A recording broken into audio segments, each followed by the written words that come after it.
This first week, especially it's senior day, and it's really about these guys and what they've done here, the things that they've changed, the culture they've changed, since they've been back, since because we lost it there for a little bit, and these guys kind of brought our culture back to where we want it and what we expect. They've won a lot of ball games. They've done some really good things in the weight room in our community, and that's what it's about. It's about these seniors, especially this week.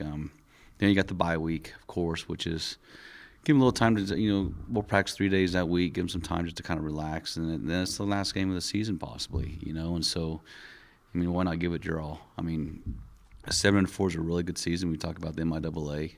Yes, it's not what we wanted or what we expected to happen, but it's way better than being, 5-6, 4-7, something like that. So we just got to go finish strong here these last few weeks and keep our minds straight and go win these ball games. A year ago, with a similar record, felt like you had a chance to maybe make a bowl game. Is that still a possibility this year, or is that gone as well? I think it is. You still got people reaching out and asking questions and how we're doing and those type of things as well. So, but I think the possibility is still there. You never know till the last game of the season, but I think if we do the things that we're capable of, maybe some things that can shake up and we can get into one. It was a frustrating first half of football, I would say overall, and then a really, really good half of football in the second half at Washburn. How do you contain what you did in the second half and have a full game of that? Just, this is who we are and what we're about, right? I thought we played a little grittier in the second half, played a little tougher, ran our quarterback a little bit more. That's kind of who he is. Got our run game going. Defense played really well, not giving up the big plays and, tackling things in front of them. And, I think we just got to find a way to kind of keep that together, that bond, that unity, playing complementary offense, defense together, complementary football is something that, we haven't really done all year, but I think those last 2 quarters of that game, we did. We complemented each other very, very well, and even special teams helped out tremendously in that game. So we just need to continue that brand of football these next few weeks, and if we do, I think good things will happen for us. Quarterback run game, you talked about that.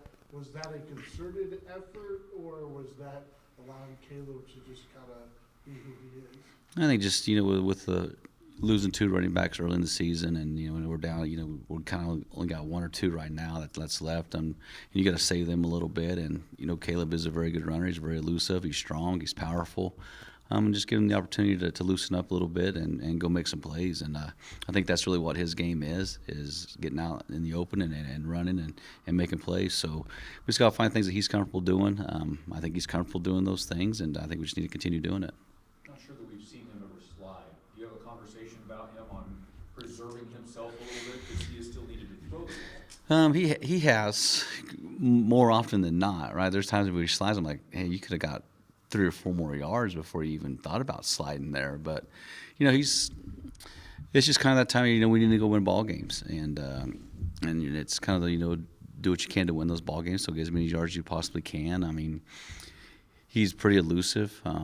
He's makes some good moves where he never, I hate saying this, but really never takes a really good shot. But, he's able to maneuver himself around those things. So, you got to trust your quarterback and know when he needs to go down, he'll slide. And when he's needs to get that extra yard or 2 to get the first down, he'll do that as well. So you just got to put your faith in him and let him do his thing and play his game. What does senior day look like, specifically the week leading up to senior day when it's not the last game? Like, do you do anything special this week because of senior day? It's usually just that last week. We'll talk about it this week and things like that. But we'll have 20 kids that'll be out with their parents and being recognized, on Saturday. So really nothing too extravagant. It's just kind of what it is. But it's usually that last week where we kind of really start letting the seniors kind of speak to our players about their time here, what they've done here since they've been here. The things that they need to continue, that this team needs to continue to do well, things they got to do better, those type of things, and talk about our leadership and our culture and those things as well. So that's usually the last week when we do that. So this one's just kind of, hey, this is senior day, because you'd like to have that be your last home game, which could be the last game of the season, but it just doesn't fit in that realm this year. What do you hope the seniors take from their time here at I just hope they enjoyed it. You know, that's the most important thing. That this was their home. They felt like this was home to them. Hopefully, we had a great relationship. They know that they can still count on me, even for years to come. You know, down the road when they get married, when they have kids, if they got questions or applying for jobs, you know, being able to put me down as a reference. But I think it's just, did they have that bond, you know, with the coaching staff and with this team, and they really, you know, have a family. They truly feel like they had a family when they were here. So that's it, and hopefully a degree. You know, that's the number one thing too. And I know they all did well on the field. They won ball games. They did everything we asked them to do. This is a really, really good group. Last year was a really, really good group as well. But those are the kind of kids we get. You know, we find high character kids that do things the right way, and that's what we got. And these kids are all going to graduate and move on and do great things, you know, in this world. So that's what I'm most excited about, and I hope that's what they take away from it, is that this was a family. They enjoyed their time here, and this is a place they want to come back. And you know, they might have kids in their areas that, hey, you need to recruit this kid and send him to Fort Hays. Central Missouri, maybe in a bit of the same boat as what you guys are, wishing that this season, or maybe had higher expectations for where they're at right now. What do you see out of the They're very good, you know, offensively and defensively and special teams wise. I mean, it's going to be a fast tempo offense, which we kind of faced against UCO, but a little bit more spread than what we're used to. So, you know, our last two games are going to be like that against UCM and Emporia. So, you know, it's going to be high tempo, so we're going to practice against that defensively. We're going to tackle in open space because there's not going to be a lot of gang tackling in this game, because there's going to be a lot of one-on-one tackling. So we got to be solid in that aspect. They run a little bit more than they have in the past, so we got to be able to stop that with our front four, and be able to stop the pass game as well. So, which is tough to do because the quarterback's very elusive, gets out and can run very well, and the receivers are pretty shifty too. So, and then defensively, it's changed from last year. Coach Wright is now their defensive coordinator, so they're back to the 4-1 defense, and you can see weekly they've gotten better and they've gotten used to that defense as well. So, we got to find ways to attack them offensively. Try to get some big plays on them.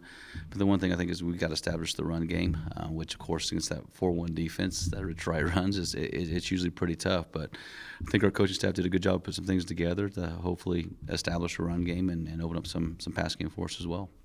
Knowing you've already seen up-tempo, does that help going into? It does. It does. You know, just seeing it, you know, with UCO and other teams that kind of try to do some tempo stuff to you, that helps out. But you try to replicate it in practice as well, which is tough to do. So you grab about 3 sets of skill guys and 1 set of offensive linemen and just rep them out as fast as you possibly can for about 8 to 10 plays, just to see what your kids do and how they can handle it. And that's just kind of how you practice. But going against UCO should help us out. Should get us used to that tempo. But you never really get real used to it until you get into the game, because sometimes they might slow it down a little bit on you as well. Looking at the results of the MIAA from over the weekend, this is maybe as even as the conference has been in a decade.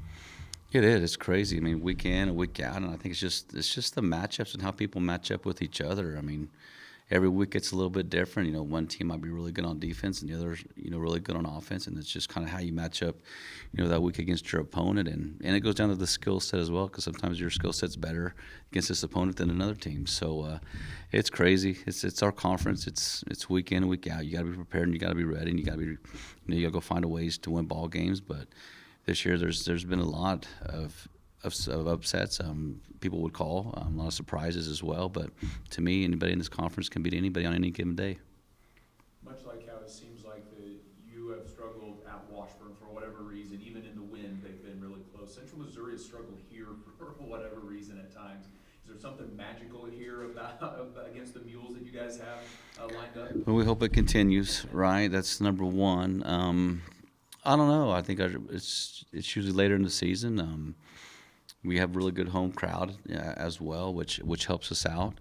And our kids just, we usually play pretty well at home. So I don't know what the magical thing is, but, we do tend to play pretty well here at the house. But we got to continue doing that. So I don't know if it's the trip. Maybe it's a longer trip for them or not, because it is for them quite a ways. Probably one of their longer trips that they have to take. So hopefully that magic still continues for us, this year. Day's been like for you? Wild, I'm definitely gonna have to prepare a little different this week. I'm gonna be kicking a lot more and gonna have to focus on that aspect a little bit more this week. But it's kind of the same week. I've been kicking all season, so, and I don't really put too much pressure on myself in that aspect because, not really a kicker. I'm just a safety, so prefer to be called a safety for sure. What has it been like away from the team? Like, are you hearing from people about what happened on Saturday and coming in and kicking it? Has it been a lot of fun in that aspect? Oh yeah, I'm getting texts from former players, former coaches. Like my ex-basketball coach texted me, my grade school coach texted me because I've kicked my whole life, and they always thought like, oh, I was going to be exceptional at that. And I'm good, but I just never really put time into it. But yeah, I'm getting a bunch of love from everybody, and it's awesome to see. Central Missouir runs tempo offense, and you guys have faced that this year, but it's not every week. What are the challenges getting ready to face a tempo offense? It's really just communication. If we can communicate, all be on the same page, we'll be fine. And it's going to be a little tough because they are fast, but we've played UCO and we're going to prepare for it in practice. So I'm confident in our guys that we'll be able to get the job done. Where does the communication come from? Is it communication from the sideline, the 11 guys that are on the field? How does that communication work? Definitely comes from like the sideline, getting the play calls quick. But even if we don't get it, like safety make a call, everyone get on the same page, and we'll be fine. But yeah, it's really, if we're all communicating on the field and the sideline, like it won't matter as much. But it definitely comes from coaches to us and us, making the plays. So. You touched on this on Tiger Talk the other day, but some of those communications came from Jackson before he was hurt.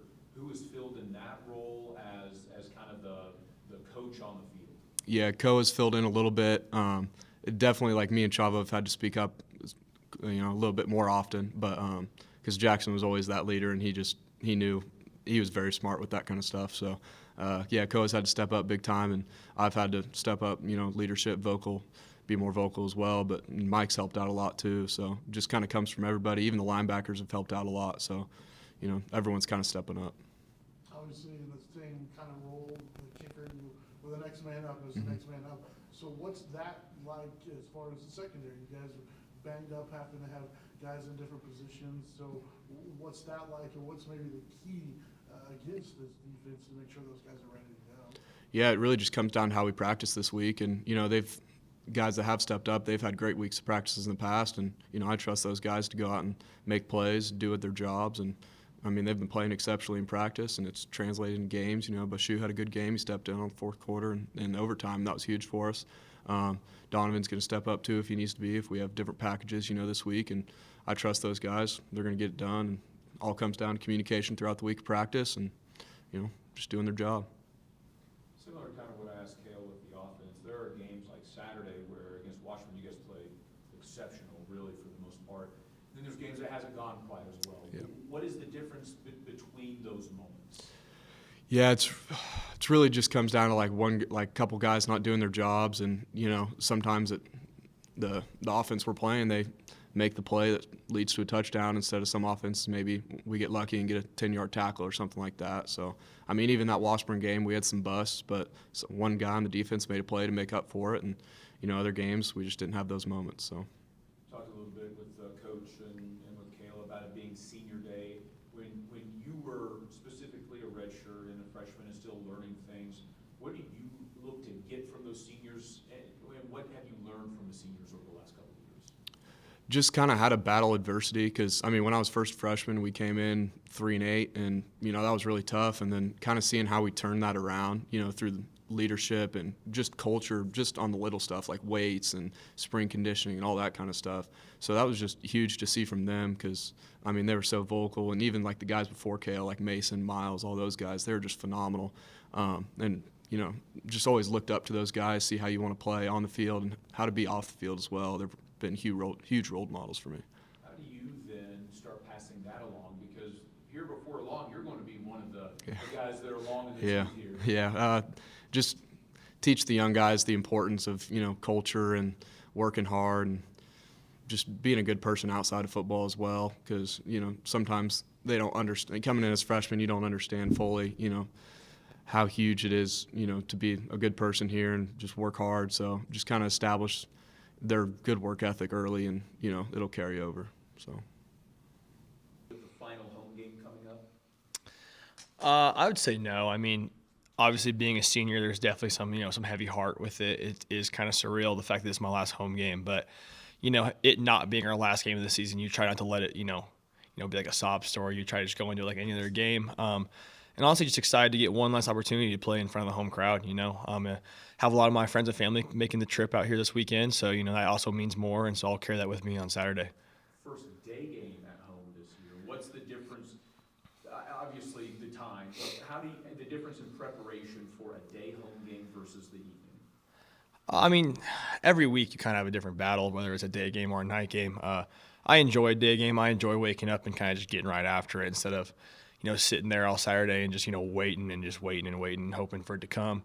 But, day games are always a good time. You get out there, you get early, you get loose, you get ready to go, and then, you go home and watch the football after too, which is kind of nice. So, but no, I do enjoy day games, and it is crazy that this is the only one we've had this year. But, I think we approach any game like it's really important. So. Seems like at times the offense clicks, and it's exactly what I think everybody thought it would be. Moves down the field, scores a touchdown, goes, there it is. But then there's 2 or 3 drives where the offense struggles. What's the difference between those drives? Is it the opponent? Is it you guys? It's 100% on us, I feel. I think that there's times where, everyone, like you said, is firing on all cylinders, and then there's times where, maybe 1 or 2 guys miss their assignment. Ultimately, that's kind of plagued us this year, myself included. I've been guilty of that. But yeah, it has been frustrating, but, we have a lot of faith in our guys, and, I think that against Washburn in the second half, we kind of put a couple things together, even with the elements and the rain. So I'm hoping that we can carry that over into this week and, just finish the year strong and maybe give us that chance to get in that bowl game. We're still the same offense that, beat Pueblo week 2. So we'll be all right. We just got to get going and, trust each other and just do our jobs, and we'll be just fine. From your vantage point, what was the difference offensively in that first and second half? It's just taking pride in what you do sometimes, I think. I think sometimes you get comfortable in what you're doing, and, maybe you have you take a play off mentally or something like that, and, that ultimately plagues the team in that regard. But, I think that we made a lot of really good adjustments at halftime. I think that a lot of guys stepped up and made the big plays we needed as well. And, our defense has really put us in a lot of good places this year, so a lot of props to them. But like I said, we're still the same guys, and we have faith in each other, and, we're hoping that, these last 2 games we get back on board and rolling. Coach mentioned a little different defense facing this week than Central Missouri a year ago. What do you see when you look at film of Central Missouri? Well, like you said, Coach Wright, I've been on the team long enough to have kind of understand his excellence and what he did over at Northwest. I've played Northwest 4 times, and so I understand that defense to an extent, and I think that our coaches will do a good job to put us in a position to be successful. So, just watch a little extra film. I've been able to play a lot of these same guys that are on UCM for the last 3 years. So, we just got to take care of what we need to take care of. And ultimately, like I said, we're going to go however we allow ourselves to go. So if we can come together, make the plays we need to make the plays, we'll be just fine. I know the time of reflection isn't here yet because there's still football to be played and maybe another game beyond the regular season. But I asked Coach this, what he hopes guys take from their time here. What do you take away from your time here at Fort Hays State? A lot. Like I said, I've been really fortunate here, both on and off the field, in regards to just the people that I've met, the friends I've made, my interactions with Coach Brown and the other coaching staff. Coach Brown has been a father figure for me here, whether it's been through like tough times and injuries or even through the highs. My birthday was last week, and he sent me a text, and it was just like, that's just kind of love we have for each other. And I feel like even after I'm done playing here, I'll be able to reach out to him. He's on a few of my reference sheets for jobs I've been applying to. So, that's honestly been my biggest takeaway, just the community that I've been able to share here with some of my teammates and my coaches, and that's been the most important part. Obviously, we've won a lot of big games, had a lot of success and stuff like that. Been through the ups and the downs, but ultimately the relationships is gonna be my biggest takeaway from when I look back.